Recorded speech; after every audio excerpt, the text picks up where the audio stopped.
Mr. Sicat, thank you again so much for the honor of having visited us here at the Institute for Cultural Diplomacy. We all, I think, really were inspired, in particular by your keynote address. So thank you again very much for that. We would like to take this opportunity just to ask a few follow-up questions, primarily based on the inspiration that we got from your speech. But thank you again very much for coming. Well, thank you for inviting me. First of all, it's a privilege to be here. Okay, excellent. I assure you the privilege is ours. But the first question I wanted to ask you, you gave some very interesting reflections during your lecture regarding the issue of transparency and corruption, especially right now when it comes to Philippines. In what ways is the Philippine government tackling the issues of corruption, modernization of bureaucracy, and child labor in order to make it a more desirable destination for FDI? Well, first of all, I think the whole thing is being led by the President himself, the President of the Republic. And he set such a good example in terms of trying to take out and take the anti-corruption program very seriously. He's been successful.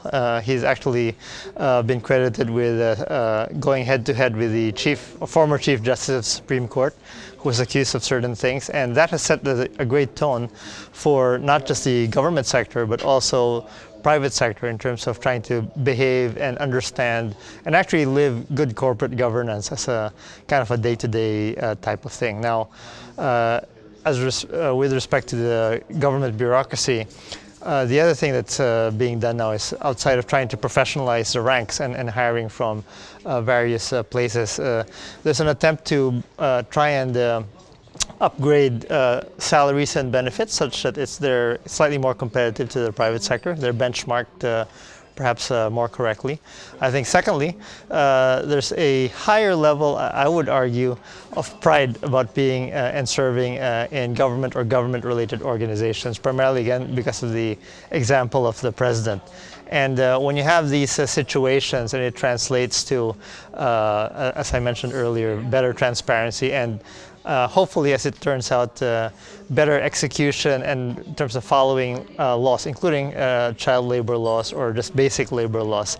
I think all of these contribute to a particular situation wherein the government and the environment around doing business in the Philippines basically gets an elevated push about consistency, transparency, and maybe a level playing field. Excellent. Thank you for elaborating on that. Thank you.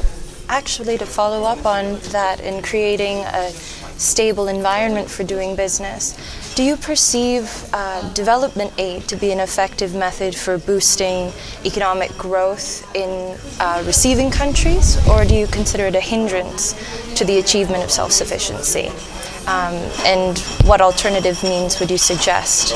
Well, I think in terms of having aid in some sectors, it's quite necessary, especially for the sectors that have been quite marginalized and basically do not attract, let's call it, commercial types of funding.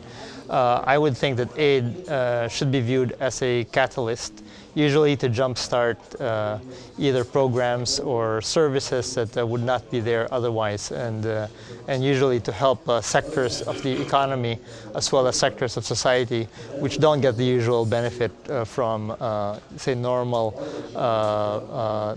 commercial types of help. Now, what we've seen in many countries, including the Philippines, is that outside of aid funding for these type of projects as a jumpstart, when certain projects actually take root, they also attract more commercial types of and private sector participation. So I think to the extent that we use aid in a positive way and not just as a pure handout mechanism, then it will help generate the type of maybe more sustainable and in fact growing participation by other sectors in terms of assisting those sectors of society that have been marginalized. And if I may, maybe just one more question on the issue of development economics. Which sector or region do you see as being the most promising emerging market in Southeast Asia?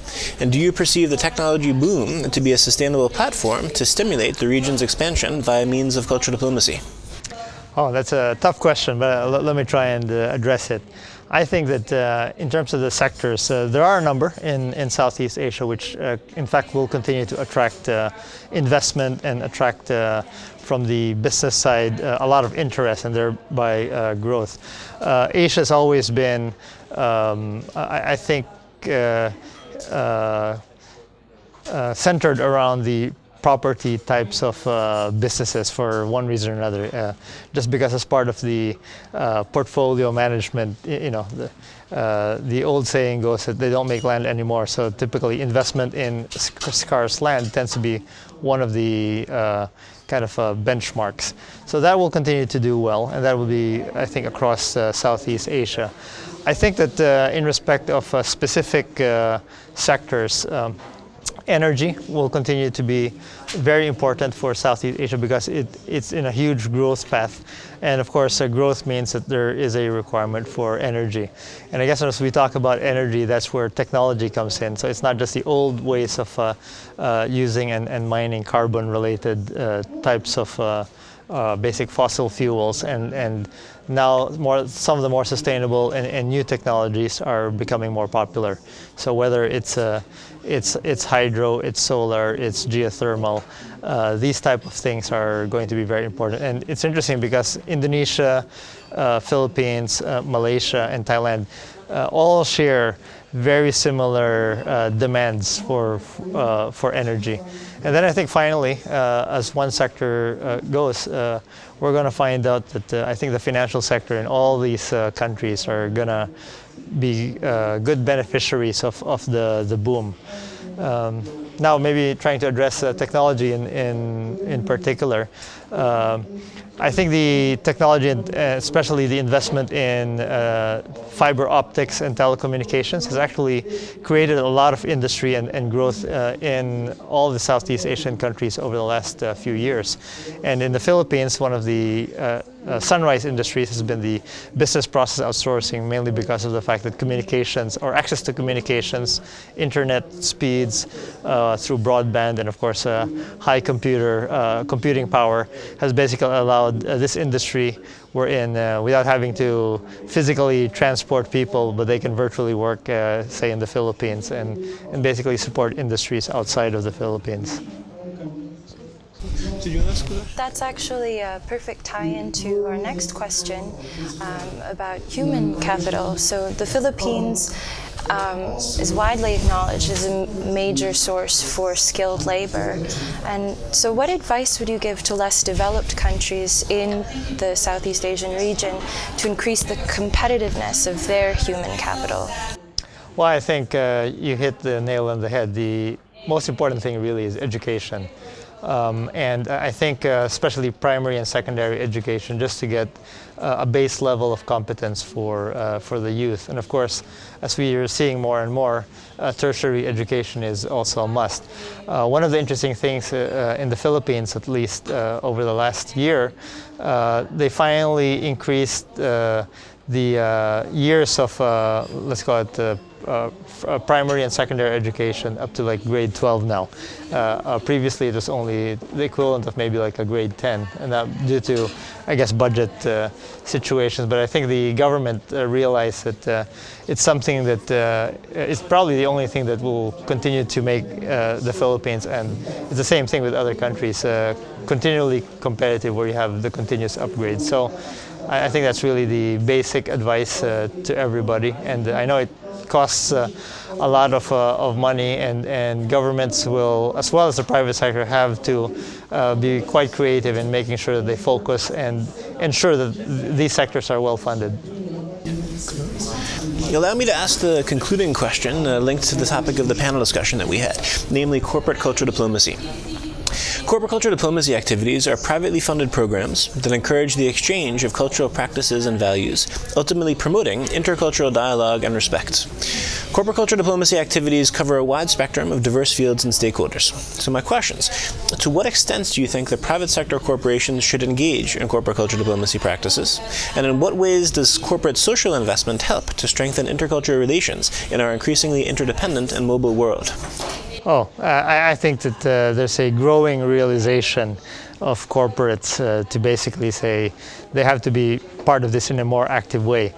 Maybe in a passive way, it's already happening because on a day-to-day basis, for example, if you're in the BPO industry, you have to basically learn how to empathize with your clients, learn the basis of what your clients and partners in other parts of the world are doing. However, on a more active scale, I think corporations need to put cross-cultural training. You know, one of the basic things that I think I've been a good beneficiary of is when my own company was sending me around on particular, well, it was project related and specifically related to a business project. The reality is having the actual interface with various people in different countries meant that even that was a first case, you know, how would I call it, first-hand type of education. And of course, trying to sponsor more exchanges in an active way. Interestingly enough, one of the programs that we in the Philippine Stock Exchange are putting together right now is what we're calling inter-exchange or embedding some of our people in other exchanges, not just to learn the technical stuff, but basically to understand how things are done in other countries. So we think, for example, that that's maybe one way of trying to demonstrate that this intercultural diplomacy is at stake, and I think that will obviously help us in terms of our economic and business goals in the future, especially in an increasingly globalized world. We need to continually communicate with our stakeholders and partners, not just in the country, but also not just in the region, but I guess globally. And how would that work? I mean, the project you're developing at the stock exchange, you actually would send employees to other stock exchanges? That's right. So we'd send one or two to each, a few of the what we call benchmark exchanges, hoping that they also be good ambassadors for us.